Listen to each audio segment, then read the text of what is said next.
Assalamualaikum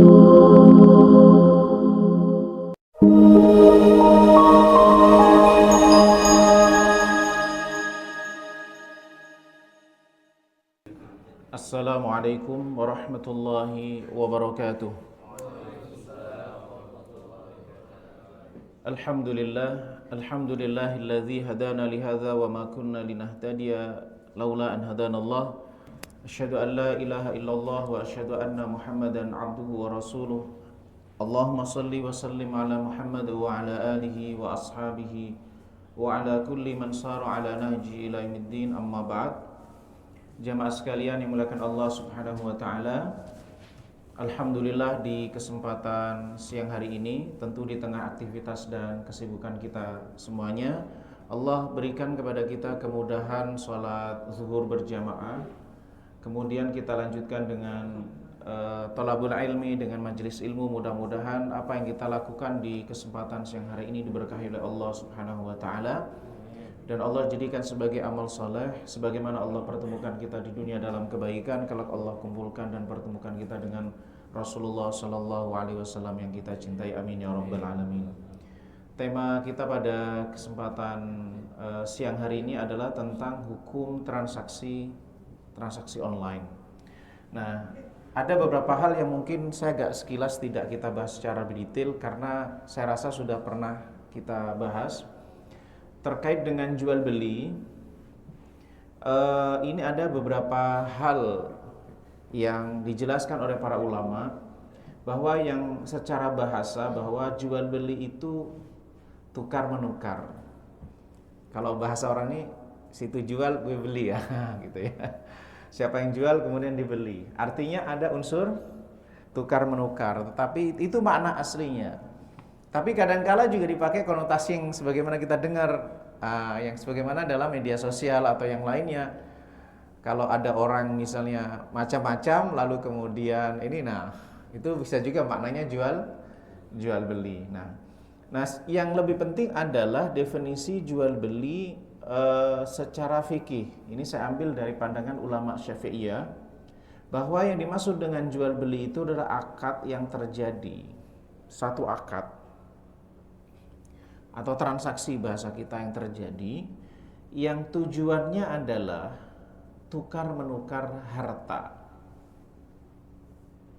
Jadi satu harta dengan harta. Jadi kalau salah satu bukan harta, maka dia tidak memenuhi kriteria jual beli. Jadi kedua-duanya harus berstatus sebagai harta.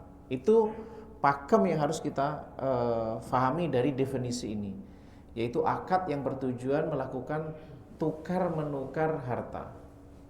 Kalau salah satunya adalah jasa atau tukar menukar antara jasa dengan jasa, manfaat dengan manfaat, itu namanya ijarah.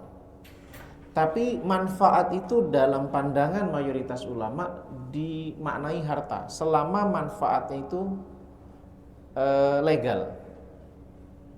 Nah, maka sesuatu itu dikatakan sebagai harta kan harus memenuhi beberapa kriteria. Paling tidak 3 kriteria. Yang pertama adalah memang dia itu memiliki nilai. Sesuatu yang tidak memiliki nilai tidak termasuk dalam kategori harta. Salah satu yang tidak bernilai itu adalah yang najis. Nah, gitu. Sesuatu yang najis itu pada dasarnya adalah sesuatu yang tidak bernilai, bahkan sesuatu yang menjijikkan, maka dia tidak dinilai sebagai harta. Kemudian yang kedua, dia memiliki manfaat yang legal secara agama. Kalau dipandang oleh agama, pemanfaatan, seandainya ini adalah minuman yang beralkohol yang tidak boleh dikonsumsi, yang memabukkan, itu kan pemanfaatnya dengan dikonsumsi sehingga dia mabuk, tujuannya kan mabuk, maka dia bukan harta, meskipun orang memperjualbelikan dan membayar dengan harga yang mahal, tapi dalam definisi agama itu bukan harta. Kemudian berikutnya adalah bisa dikuasai. Bisa dikuasai itu artinya bisa diserah terimakan. Jadi orang kalau jual beli planet itu nggak bisa diserah terimakan. Jadi ada ilmuwan menemukan planet tertentu, lalu kemudian bilang, saya mau jual planet saya. Di mana? Ya di posisinya. Nah, itu termasuk, atau oksigen yang lepas. Karena tidak bisa diserah terimakan.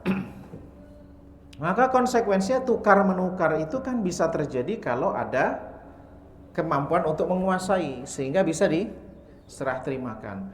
Adapun sesuatu yang nggak bisa dipindahkan dari satu tempat ke tempat yang lain, maka serah terima tukar menukarnya bisa diganti dengan objek yang mewakili.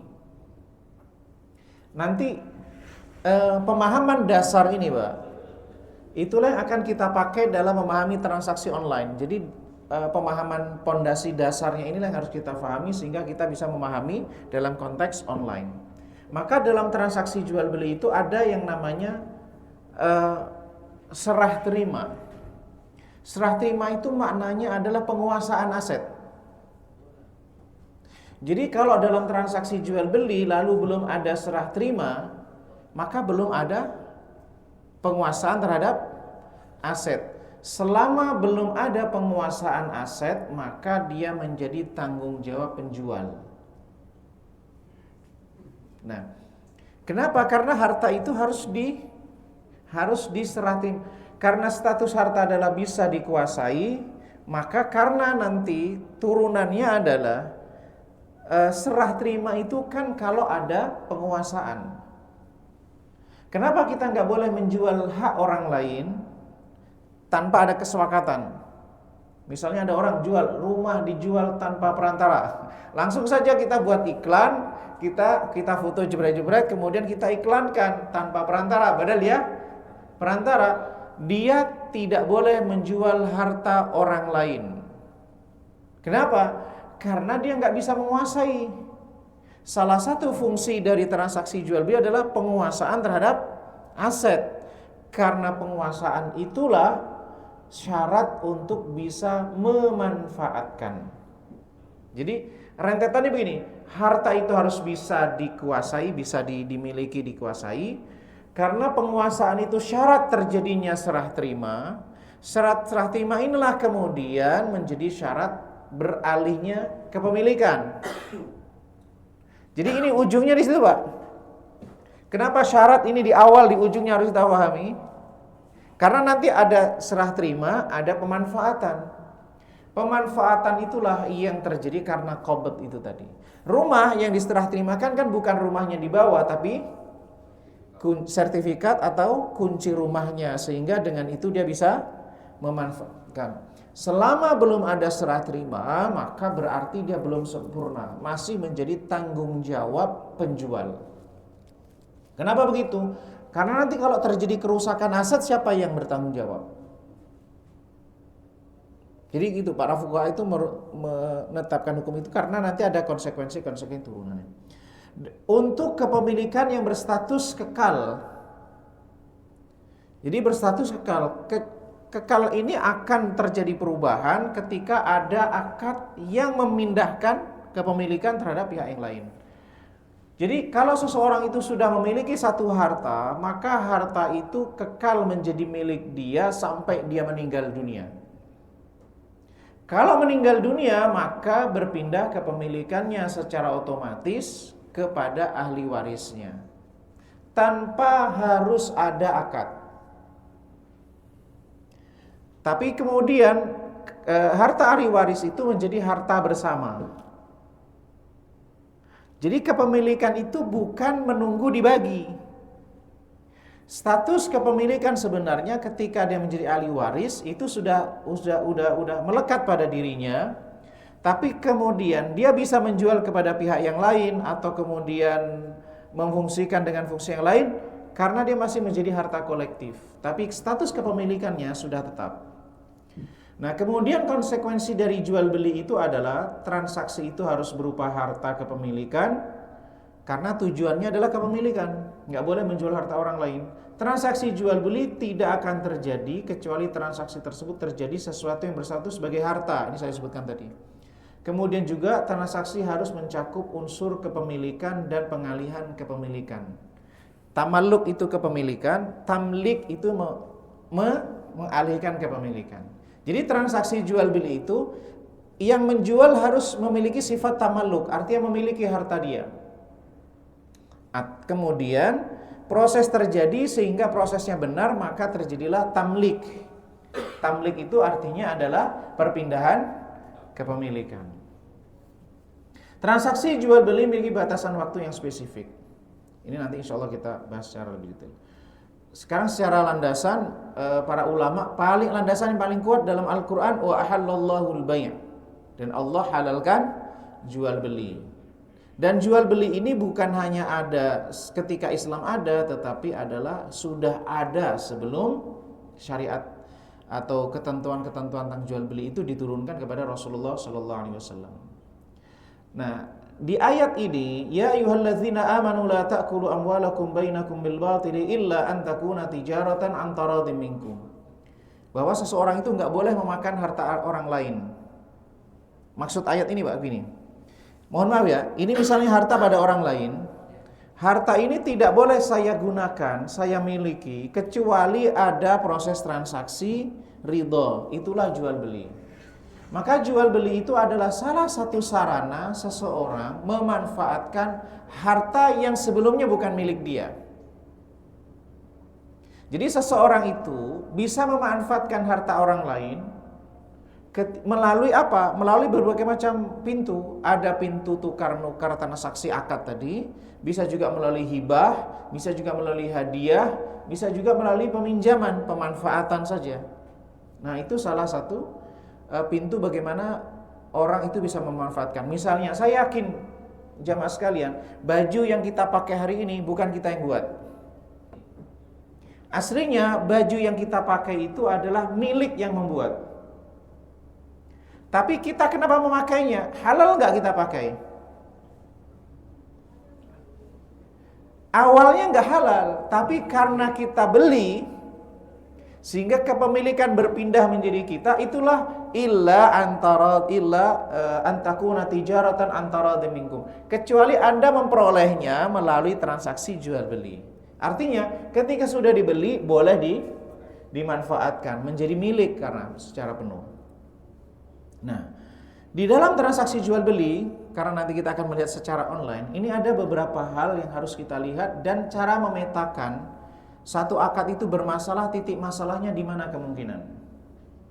Bahwa transaksi jual beli itu melibatkan paling tidak 3 unsur. Kalau transaksi itu bermasalah, biasanya masalah itu kembali kepada salah satu dari 3 unsur itu. Unsur yang pertama adalah pelaku, baik penjual maupun pembeli. Kemudian yang kedua, kesepakatan yang terjadi. Dan yang ketiga adalah objek yang ditransaksikan. Jadi kalau kita misalnya mendengar fatwa transaksi ini nggak boleh, ini termasuk riba, ini haram, ini termasuk dosa besar, riswa dan seterusnya. Problemnya Pak, itu bisa jadi salah satu dari 3 ini. Bahkan kalau kita temukan, kenapa ini diharam? Ya karena Rasulullah mengharap. Karena Rasulullah melarang. Iya benar ada hadisnya, tetapi larangan itu konteksnya di mananya? Nah itu, masalahnya di mana? Jadi kalau kita bicara tentang hukum itu seperti dokter, Pak, seperti ya kayak kita ya bengkel atau apapun lah, kalau ada mobil bermasalah, motor bermasalah, atau kendaraan bermasalah atau laptop bermasalah kan dicari masalahnya di mana. Nah, begitu juga ketika transaksi itu problemnya itu paling tidak di 3 pintu. Apakah dari pelakunya? Pelakunya bagaimana? Pelakunya sudah layak melakukan transaksi ataukah tidak? Kalau di dalam bahasa fikih namanya ahliyah. Nah, kadang-kala gini Pak, anak kita pegang HP kita nggak kadang-kadang? Terus kemudian buka Shopee Pak. Lalu kemudian dia beli, saldonya banyak. Lalu kemudian dibeli, tiba-tiba kita ada pakai datang. Ternyata yang dibeli bukan kita tidak butuh, tapi anak karena sering lihat orang tua atau ibunya beli, maka kemudian dia bisa, padahal dia tidak memiliki ahliyah. Itu contoh kasus Pak terjadi. Itu contoh kasus bagaimana kalau anak kecil melakukan transaksi. Kan bisa menjadi problem. Dia nggak tahu apa yang dia beli. Dia nggak bisa memikir. Maka kalau ada orang yang bertransaksi dan dia tidak memiliki Ahliyah itu kapasitas untuk bertransaksi karena usia belum cukup, maka transaksinya itu menunggu persetujuan orang tua. Misalnya, tiba-tiba anaknya masih usia 5 tahun jual rumah orang tuanya. Ya gitu. Jual mobilnya. Kenapa? Karena dia tahu, sertifikat tahu ini semuanya dia jual.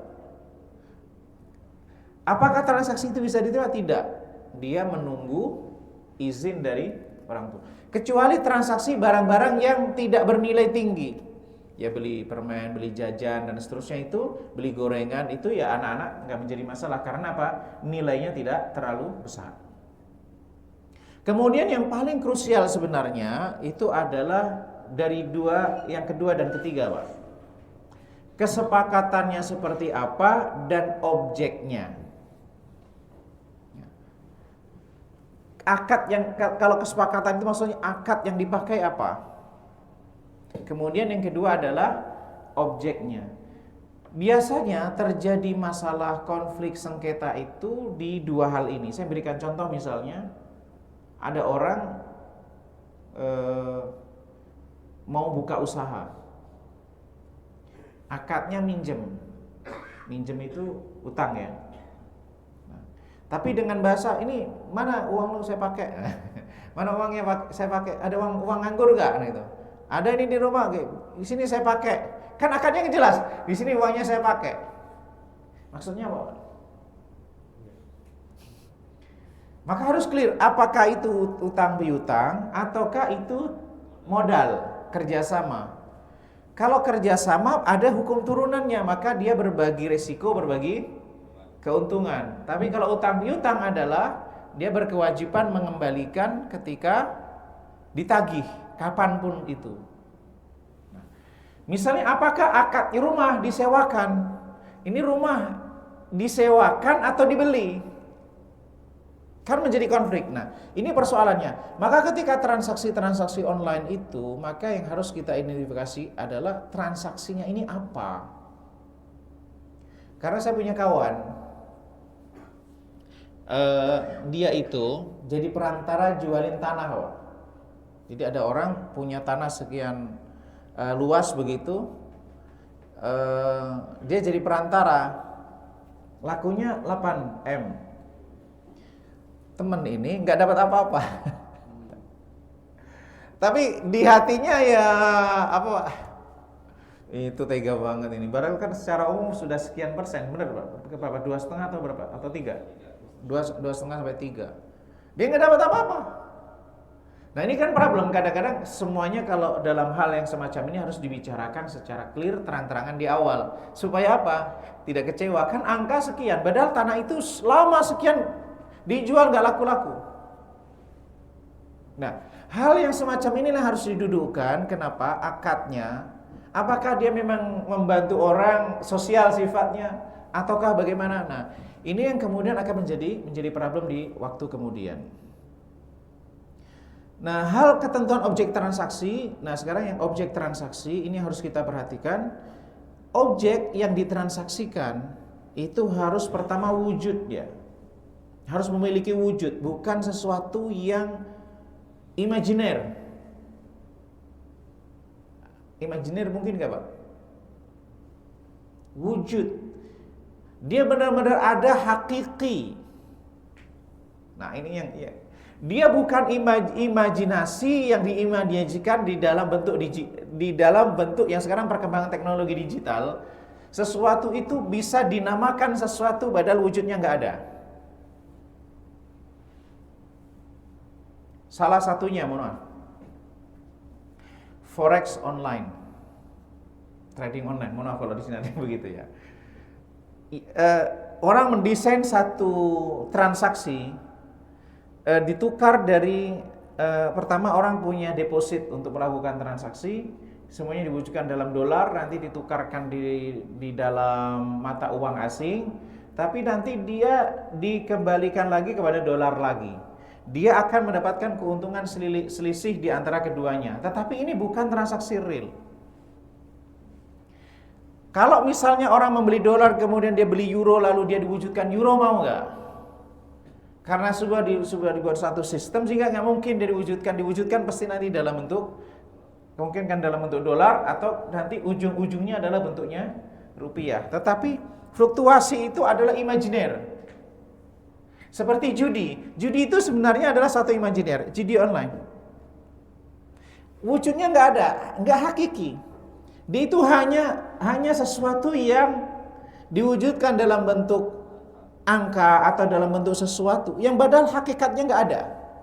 Nah, kemudian berikutnya adalah harta. Benar-benar dia bersifat sebagai harta. Lalu kemudian ada manfaatnya, kemudian ada serah terima, ada penguasaan dan jelas. Nah, mohon maaf, saya nggak begitu mendalami tentang Bitcoin dan seterusnya.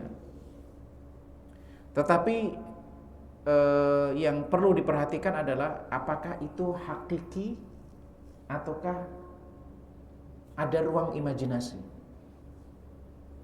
Mungkin katakan ada yang hakiki, ada yang imajinasi. Tapi yang perlu didetailkan adalah di harta-harta digital, aset-aset digital, itu hakiki atau imajinasi. Ini yang perlu ini. Saya tidak memberikan kata kunci halal atau haram, boleh atau tidak boleh, tetapi yang harus dipastikan adalah apakah itu real harta. Meskipun nanti pembahasannya akan lebih panjang. Di dalam Islam, harta itu memang benar-benar definisi harta itu adalah alat penyimpan manfaat. Harta itu adalah harus ada manfaat realnya. Sesuatu hari ini dengan media digital ini, sesuatu yang sifatnya sebenarnya tidak ada manfaatnya, tapi bisa diklaim memiliki manfaatnya. Maka kehati-hatian kita di dalam dunia digital, kehati-hatian dalam apa? Membolehkan atau tidak membolehkan, keduanya harus hati-hati. Membolehkan atau tidak membolehkan harus hati-hati. Terutama bagi kita adalah real manfaatnya itu adalah ada atau tidak.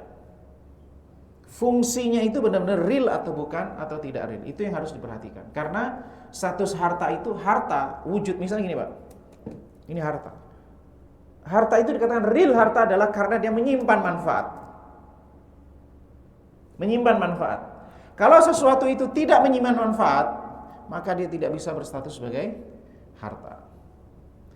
Ada sesuatu yang ada belum tentu itu harta. Sesuatu yang ada, wujud, sesuatu yang wujud, itu belum tentu harta. Al-qabdu serah terima. Nah, kalau al-qabdu itu, qabd itu begini Pak. Jadi maknanya adalah, ini satu harta dikuasai oleh pihak, lalu kemudian di-qabd. Maka ketika sudah terjadi qabd, yang semula ada tanggung jawab penjual, menjadi hak penuh pembeli, dan dia bertanggung jawab apapun yang terjadi pada dia. Nah, substansi qabd itu adalah apa? Substansi qabd itu, substansi qabd itu adalah penguasaan yang kemudian nanti muncul konsekuensi hukum. Jadi qabd itu substansinya penguasaan. Kalau saya akad hutang piutang Pak, lalu kemudian uang itu ada di tangan saya, maka saya berkuasa untuk memanfaatkan harta yang saya miliki. Tapi kalau harta saya masih ditahan oleh orang lain, berarti saya tidak punya kuasa untuk memanfaatkan. Nah, substansi qabd begitu. Kalau dulu qabd itu ada secara langsung. Tapi sekarang qabd di transaksi online itu bisa qabd melalui media digital. Contohnya adalah transfer. Jadi seseorang itu tidak menerima di tangannya.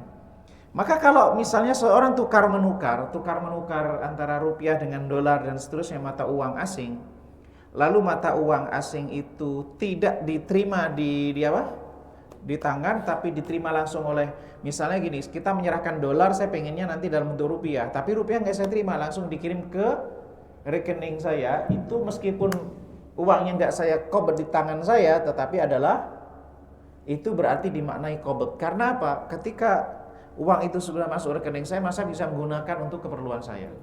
Atau bisa juga qabd menggunakan via wakalah. Kalau sekarang qabdnya masing-masing diwakilkan melalui platform digital. Contohnya kalau kita beli di platform digital, Pak, itu uang yang kita bayarkan langsung diterima oleh penjual atau tidak? Atau ditahan dulu? Ditahan dulu, dipastikan bahwa barang sudah dikirim, kemudian transaksi, baru kemudian uang itu bisa di-download, kalau bisa ditarik oleh penjual kepada. Nah, ketika uang ini sudah kita serahkan melalui platform digital, itu maknanya sudah qabad. Penjualnya. Begitu fatwa DSN MUI. Jadi fungsi qabad itu begitu.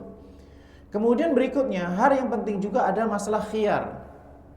Nah, salah satu kelemahan di transaksi online adalah masalah khiyar. Khiyar itu di dalam Islam itu paling tidak dibagi menjadi 3. Khiyar majlis ini diperselisihkan di antara ulama. Jadi kalau kita itu transaksi, lalu kita masih di majlis itu, maka masih bisa dibatalkan. Menurut mayoritas ulama, selama kita belum berpindah. Objek transaksi baik barang atau jasa berstatus sebagai harta yang sah, proses transaksi berjalan dengan jelas. Jelas maksudnya adalah jelas akadnya. Nah, paling tidak ada fatwa DSN jamaah sekalian. Nanti bisa dicek di DSN MUI, bisa di-download. Keterangan detailnya cukup detail. Fatwa 3 fatwa yang mungkin lebih clear, ada hubungannya yang secara jelas. Kalau yang lainnya itu tidak secara eksplisit menyebutkan online. Fatwa terkait dengan marketplace, online shop, sama dropship. Itu yang saya sebutkan 3 saja. Tapi ada fatwa-fatwa yang lain. Terakhir itu ada fatwa tentang bullion, transaksi emas. Misalnya kalau kita mau beli emas, kan sekarang emasnya emas digital kan. Emas bukan emas. Kalau emas digital banyak penipuan bisa jadi. Emas orang kalau mau nikah itu namanya emas, tapi digital. Emas digital yang bullion itu yang mereka memperjualbelikan, investasi dan seterusnya. Itu sudah ada fatwanya di DSN MUI.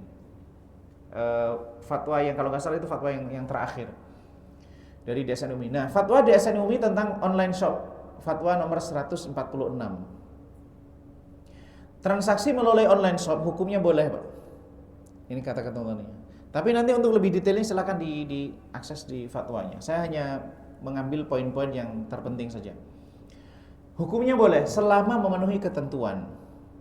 Barang atau jasa adalah objek yang legal untuk ditransaksikan menurut syariat dan peraturan perundang-undangan. Ini ketentuannya. Jadi barang atau jasa itu harus legal menurut syariat dan perundang-undangan. Harga dapat dibayarkan sesuai dengan kesepakatan, sesuai dengan syariat dan peraturan perundang-undangan. Kemudian penyerahan barang boleh secara langsung atau melalui perantara ekspedisi.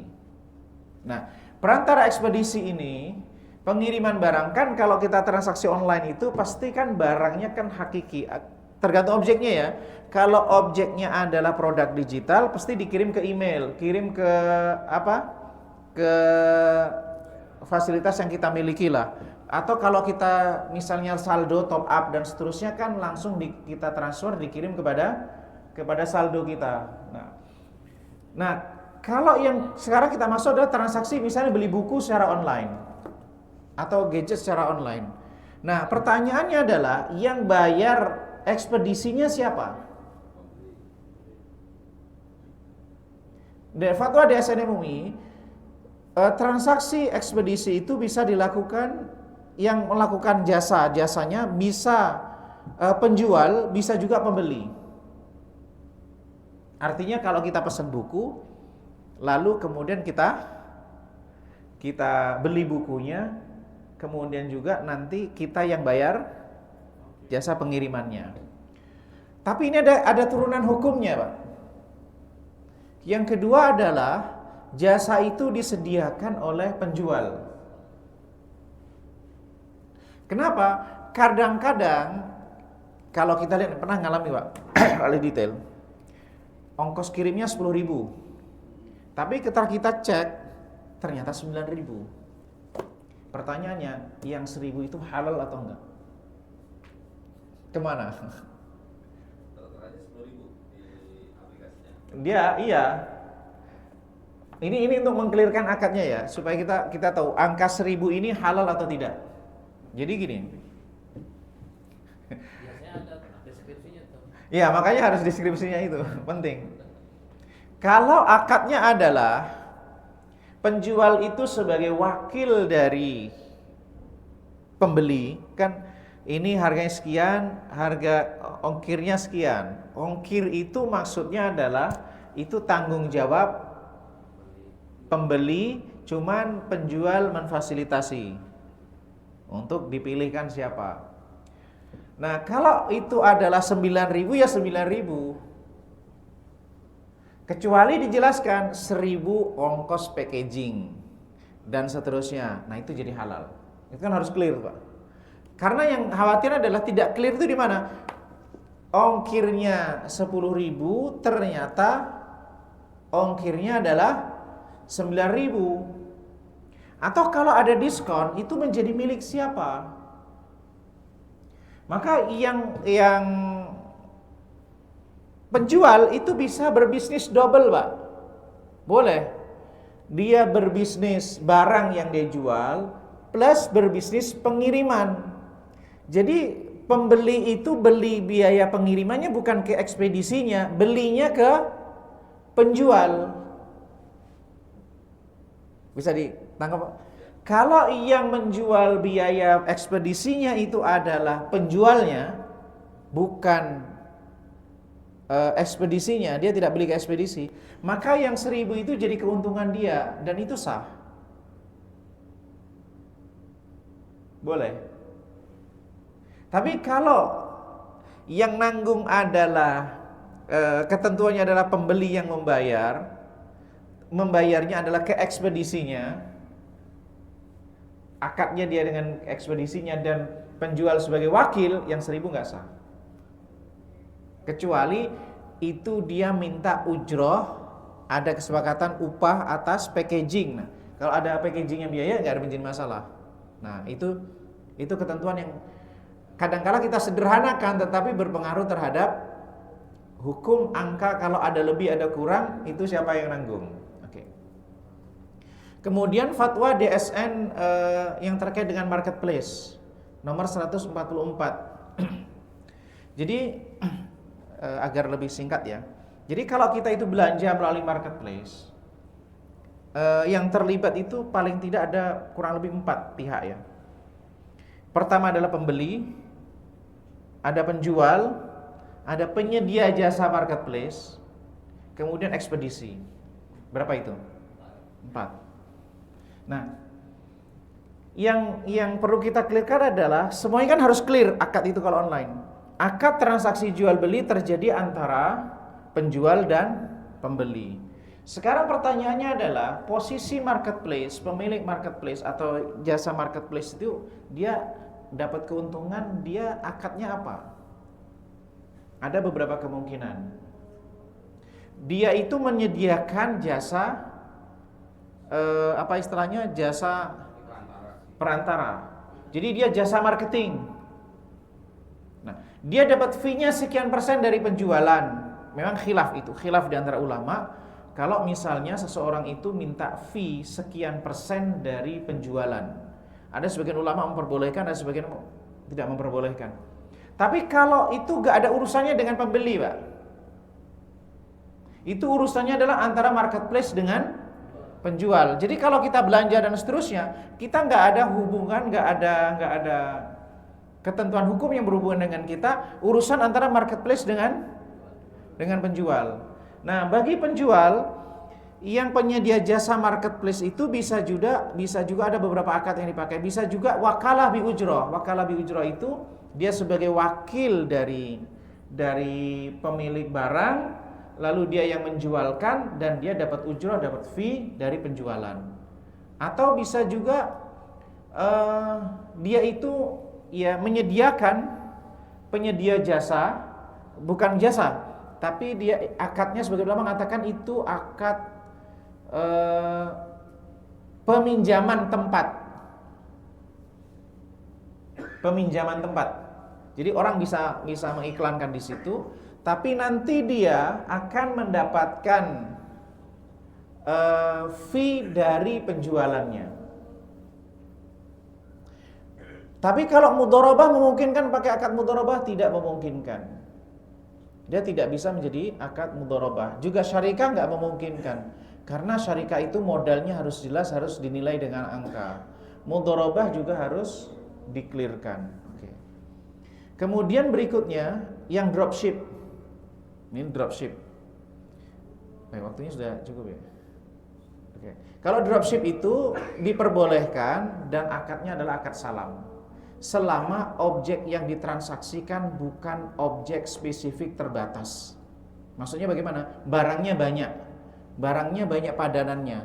Tapi kalau barangnya adalah terbatas limited, itu nggak bisa digunakan dengan akad salam untuk dropship, tapi harus menggunakan akad wakalah biujrah, perwakilan yang kemudian wakil itu dapat upah. Mungkin ini yang dapat saya sampaikan jamaah sekalian. Karena keterbatasan waktu, mudah-mudahan Allah SWT bisa memberikan keberkahan pada kita semuanya. Untuk lebih mendalami tentang paling tidak tiga fatwa ini tentang online, karena nanti rata-rata berkaitan dengan ini bisa dibuka di fatwa DSN MUI. Tentu yang masalah dropship ada kontroversi di kalangan ulama ya. Saya sampaikan di kalangan tokoh-tokoh di Indonesia itu ada kontroversi, dan kita berlapang dada atas perbedaan-perbedaan yang semacam ini. Kita tutup dengan kafaratul majlis. Subhanakallah bihamdika asyhadu an la ilaha illa anta astaghfiruka wa atubu ilaik. Assalamualaikum warahmatullahi wabarakatuh.